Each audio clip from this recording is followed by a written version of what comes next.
छत्तीसगढ़ के बालोद में कार की ठोकर से एक साइकिल सवार बुजुर्ग की मौत हो गई है। वहीं पत्रकार स्वाधीन जैन गंभीर रूप से घायल हुए हैं। हादसे के बाद अस्पताल के बाहर दल्ली राजरा और बालोद के नेताओं की भीड़ लग गई है। घटना रविवार शाम 5 बजे की है। दल्ली राजरा के वरिष्ठ भाजपा नेता स्वाधीन जैन अपने बेटे का जन्मदिन मनाकर बालोद से लौट रहे थे।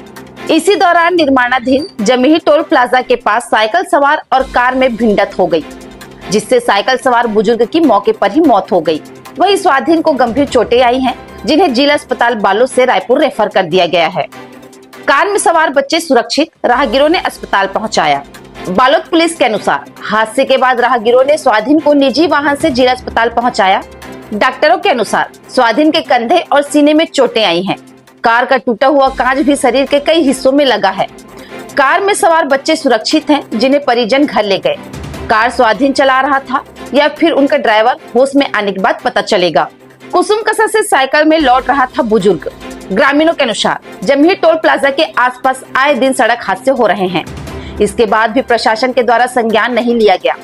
मृतक बुजुर्ग कमलूराम कोठारी सुअरबोड़ का रहने वाला है, जो कुसुमकसा से अपने घर लौट रहा था। इस दौरान यहाँ हादसा हुआ। बालोद टीआई रविशंकर पांडे ने बताया कि हादसे का वजह क्या है, इसकी जांच की जा रही है। कार का सामने का हिस्सा क्षतिग्रस्त हुआ है। बुजुर्ग मृतक का शव जिला अस्पताल में मंचूरियन में लाकर रखा गया है। सोमवार सुबह पोस्टमार्टम के बाद परिजनों को सौंप दिया जाएगा। आगे अपडेट के लिए हमारे न्यूज चैनल द छत्तीसगढ़ पर बने रहें।